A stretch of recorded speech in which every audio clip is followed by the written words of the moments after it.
Sherlock, Lupin y yo es una saga de libros escritos por Pier Domenico Bacalario y Alessandro Gatti, basados evidentemente en los personajes creados por Sir Arthur Conan Doyle y Maurice Leblanc, Sherlock Holmes y Arsène Lupin, respectivamente. ¿Y quién es yo en esta historia? Bueno, evidentemente esto no es un fanfic de Wattpad y nosotros no somos los protagonistas. Esta historia es narrada por Irene Adler, uno de los personajes también dentro de la obra de Conan Doyle y perteneciente al canon sherlockiano o holmesiano como es llamado. Yo soy Carlos Atlamike y hoy van a conocer mi opinión respecto al primer libro de esta saga, El trío de la Dama Negra.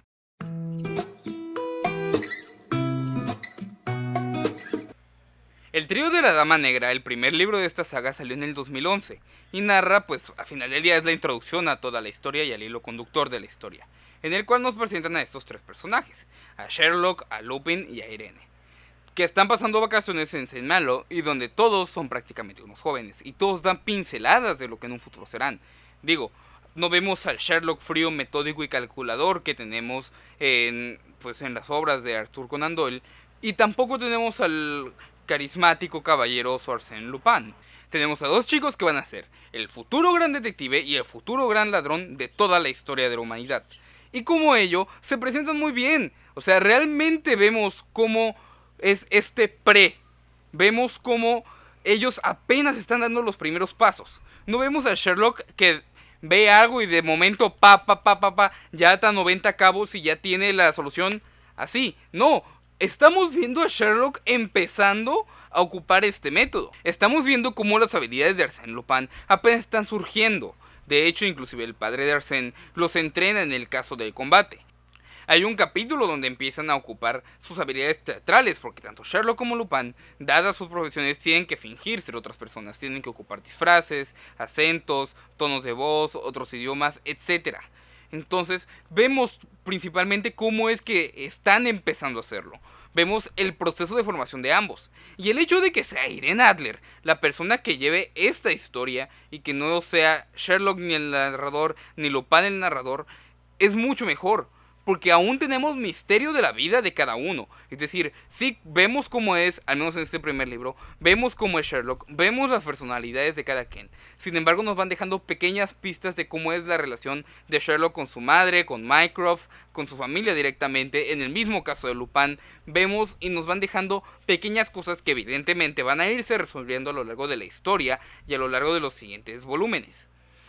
Irene Adler es un personajazo, o sea, directamente me enamoró. Es una persona muy carismática, muy buena, es bondadosa hasta cierto punto, y te muestra también un poco el conflicto y el por qué es así. Si bien hay un pequeño detalle dentro de su historia, que es que te dicen cosas que van a pasar y te van a revelar después, y te dicen que te lo van a revelar después, y pierde un poco el misterio. Es quizá una de las pegas que tiene este libro, y es que pierde un poco de misterio al inicio. Porque sí, te dicen, en el futuro Sherlock va a hacer esto, en el futuro Lupin va a hacer esto, en el futuro descubriré esto. Y ese hecho, el que te digan que lo van a revelar, sí, el cómo sigue siendo un factor sorpresa y sigue siendo algo muy importante y que tenemos que buscar. Pero ya nos están diciendo qué va a pasar y qué es lo que va a pasar. Y ese factor de sorpresa es necesario a veces. A veces yo quiero que me den un giro de tuerca y me aparezca directamente qué es lo que está pasando aquí. O sea, no quiero que me digas, yo quiero que me metas en la cabeza un poco esta idea del cómo le hizo, cómo es que llegamos a esto, que son tintes que se ven en la obra original de ambos autores, que tanto Conan Doyle como Arsène Lupin tenían una de las reglas de la magia o del ilusionismo muy presente, que era nunca le digas al público lo que le vas a presentar. ¿Por qué? Porque pierdes el impacto, pierdes el hecho de que hay cosas que en ese primer libro que te dicen que van a pasar, que es mejor si con el mismo tiempo tú las hubieras sido descubierto. Otro de las grandes peros, y el mayor pero para mí, es que, al menos en la versión que yo lo leí, porque lo leí en digital, el 80% del libro era buenísimo. La construcción y la presentación del mundo y de los personajes, porque también te presentan y te construyen muy bien a los personajes.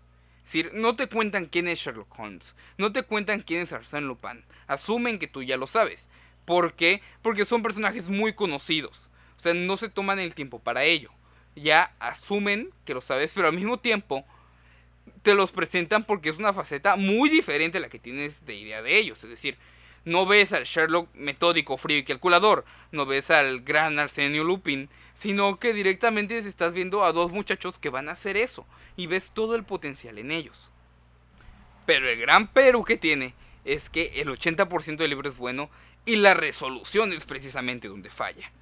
En la obra de ambos, y sé que es muy difícil comparar la obra original con esto, que es una adaptación y es un retelling hasta cierto punto que están haciendo los autores de estos personajes, que es una propuesta muy buena y que realmente me emocionó desde el momento en el que yo escuché de lo que iba, porque es verlos en completamente otro escenario. La cuestión de que no resuelvan los crímenes. O sea, sí, hayan la resolución, pero la resolución no es ni como Sherlock, no es ni como Lupin. Directamente es muy difícil de explicar sin hacer spoilers, porque no quiero hacerles spoiler. No es el sentido lógico. No vas encontrando pistas. De hecho, me atrevería a decir que no hay en este primer libro, casi no hay pistas. Todo se ve muy circunstancial. Y el hecho de que sea muy circunstancial es como que, no, mira, esto pasó. Y hay veces que hasta directamente en la revelación final es como, ajá, pero ¿por qué? O sea, ¿en qué momento o qué relación tiene esto con lo otro? Directamente eso entorpece el libro. Y espero, porque es el primer libro de la saga, espero que esto mejore en el resto. Porque si no me voy a sentir muy muy decepcionado. Porque lo que hace grandes tanto a Lupin como a Sherlock es el hecho de que en la revelación final vas viendo cómo te construyen a partir de los hechos, cómo te construyen a partir de las cosas. Y esos son los puntos que hicieron que estos dos personajes pasaran de ser personajes literarios a literalmente leyendas de la humanidad.